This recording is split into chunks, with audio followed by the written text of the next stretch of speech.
Hi everyone, Linda Esposito here. Hope you're having a wonderful day. And I'm getting on to talk about this week, what happened this week. I'm going to try to do this more often because I know that a lot of people aren't on social media. They're not on Instagram, they're not on Facebook. And I feel like there's so much that's going on there that's educational or informative or just perhaps even thought-provoking. So I'd like to just share with you today in a few minutes just what we went over this week. But before I do, I have to say that this is my, I think, 37th video. And I just remember at the beginning, it was last summer, and it is May now. So we're just shy a few months of a year. But I thought, oh my gosh, how am I gonna do YouTube? It's not something I was even familiar with. And I was very anxious about it.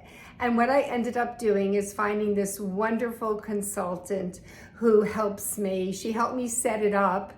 And she gave me all these cheat sheets for doing things on my own and what have you. But sometimes I just like to treat myself. And on a monthly basis, we meet, we go through any type of technical issues I'm having, not just on Facebook, but also elsewhere. And then, I'm sorry, I meant not just on YouTube. But then she helps me just iron things out and upload videos. So it's been so wonderful. And I like to think of having this same sort of rapport with my clients, where we meet, we have that initial consultation, some follow me up, some follow up weekly, some monthly, some whenever they feel like they would like to talk.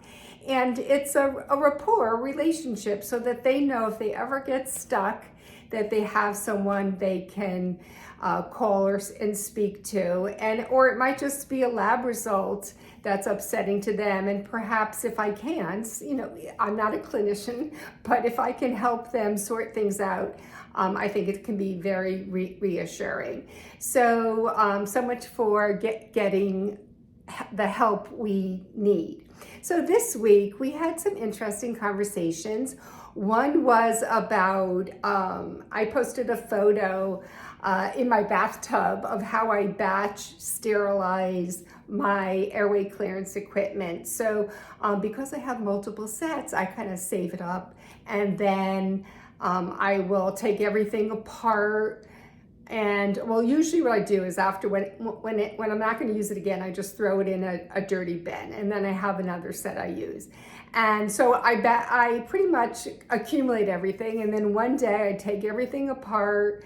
I fill a big plastic bin with soapy water, and I agitate the water, and I let it sit. And quite frankly, sometimes I just let it sit overnight because there's no harm in doing that. I even checked with a company. They said there's no harm. I couldn't imagine that there being any harm, but you know what? Sometimes when you're not 100% sure, it's always good to double check. So often in the morning, I go back to that bin. It's like, okay, calling to me, time to get going. But often I'll just put some more warm water in and agitate. I'm a very big agitator. And the reason is, we have a microbiologist that many of us listen to. His name is Dr. Joseph Falkenham.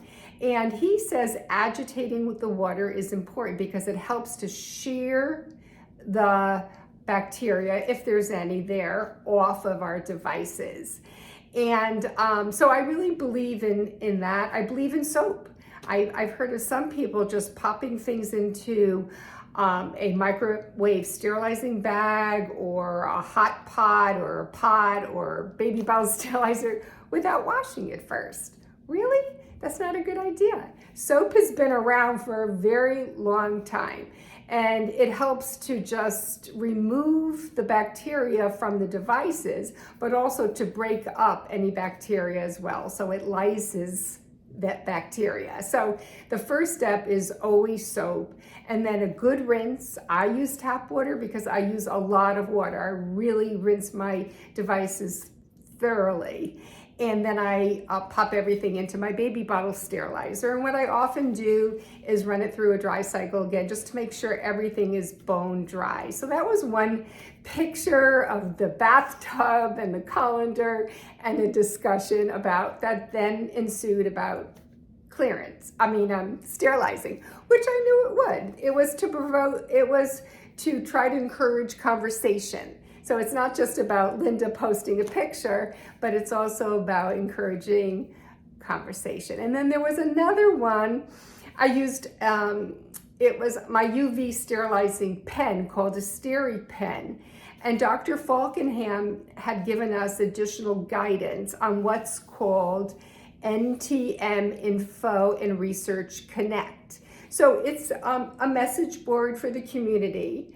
And although it is NTM, but it's also bronchiectasis. And in fact, NTM Info and Research has a sister organization, Bronchiectasis Info and Research. But they're kind of used to doing everything through NTM, and sometimes bronchiectasis gets left off. But it's bronchiectasis, and I can assure you a lot of the questions on their message board relate to bronchiectasis as well as having an NTM lung infection.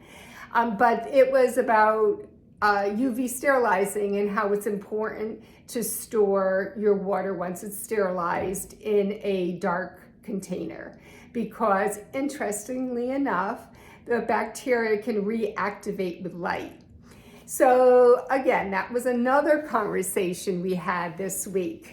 I wasn't just showing a pretty picture of my glass with my pen, but we were talking about how we store our water and perhaps making changes. And it was a very, very satisfying, if I say so myself, discussion. And another member, Sue, of our community even did a little research, and she shared it with us. So it's not just about what Linda has to say, Linda educating, but I love when others do a little research or share their experiences. It's always welcome. I mean, I have found our community to be extremely kind and respectful.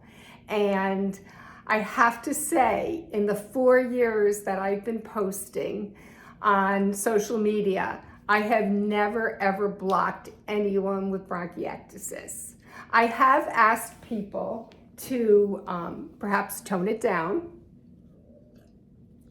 and if they're rude to what I consider to be a guest on my business page, I have stopped them from posting comments. But I've never blocked anyone, because even if they have that edge to them, they still have our disease, and I want them to get the information necessary so they could be as healthy as necessary, or as healthy as could be.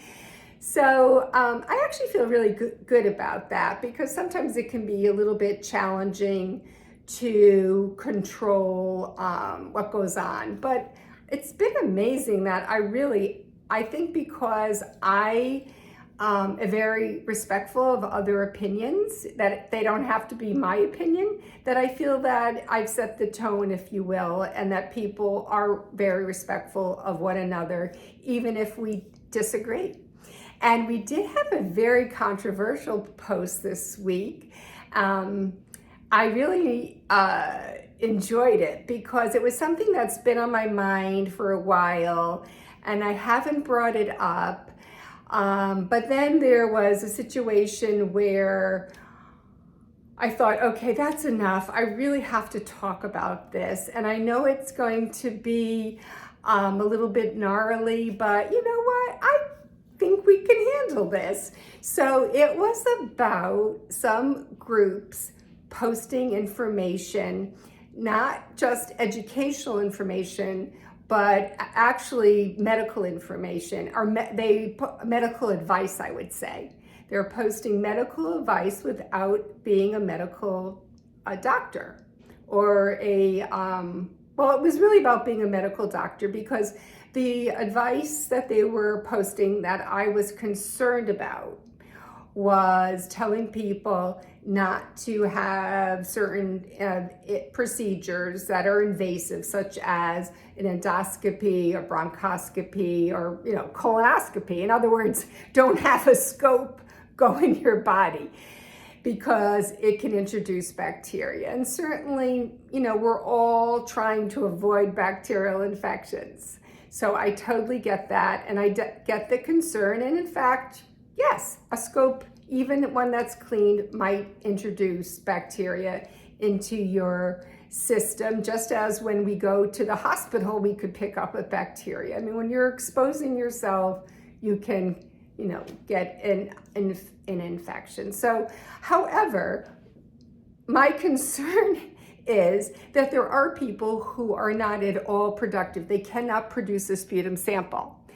And if they're not feeling well over a period of time, if they might have an infection, well, it's important to know that so that we can target, so that doctors can target that infection with the correct antibiotic. Or it could be that they've been on treatment for an infection, for example, what's called an NTM infection, a non-tuberculous mycobacteria infection, such as MAC.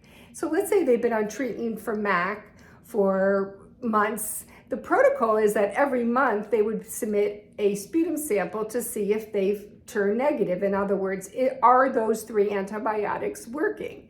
And if not, perhaps we need to make some changes.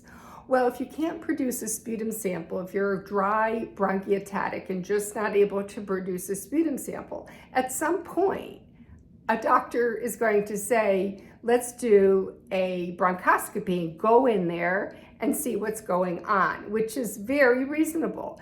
I mean, if you look at a continuum of risk, for example, Dr. Daly from National Jewish Health, one of the top lung hospitals in the world, says there is a continuum of risk, and you have to decide what the pros and cons are of every situation. So it's important to speak to your medical team about whether you should have a procedure. Get that information and think about it yourself and discuss it with people you trust.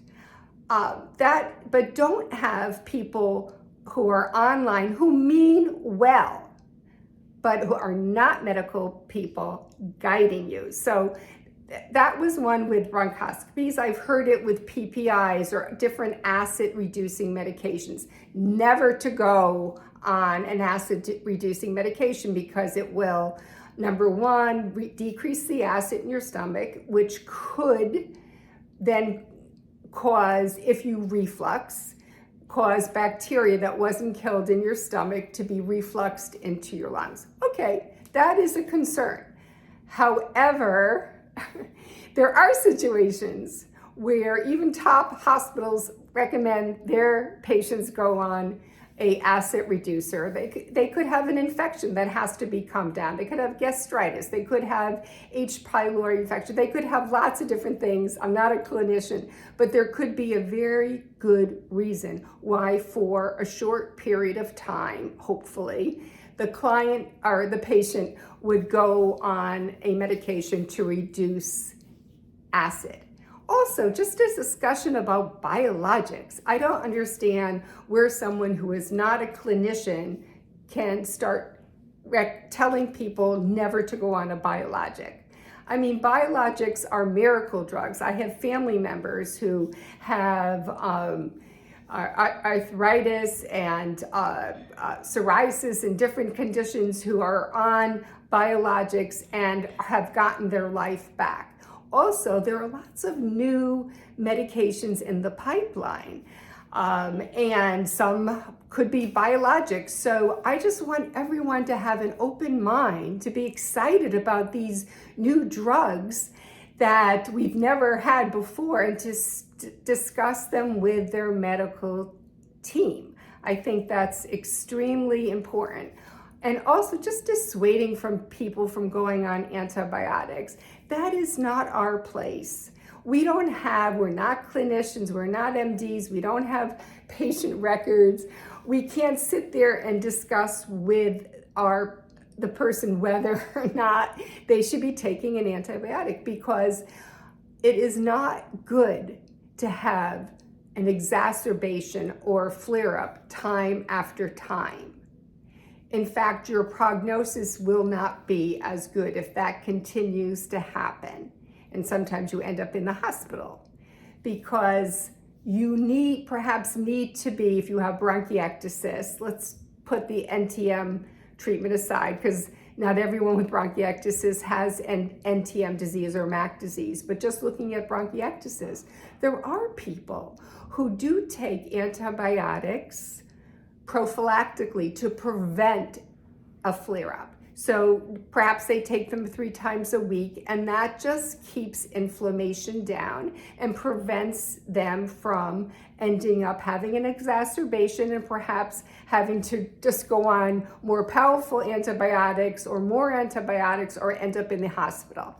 So this was one of our discussions, and I thought it was an important one to have. And of course, there were different opinions. And again, as I said, as long as everyone is polite and respectful, I welcome that. That makes for a richer conversation. So for those of you who aren't on social media, these are just some of the things that we discussed this week. And going forward, I'm looking forward to having a in-depth dive into nutrition. And how to put on weight, and just there's so much to talk about, including reflux. That's one of my favorite topics, both acid and non-acid reflux. So just giving you an overview of what we discussed. Think about popping on, even if it's periodically. Doesn't mean that you have to start scrolling through and looking at all things you don't want to look at. And but I think over time you'll find it very valuable. Okay, thank you so much. Enjoy the day. Bye-bye.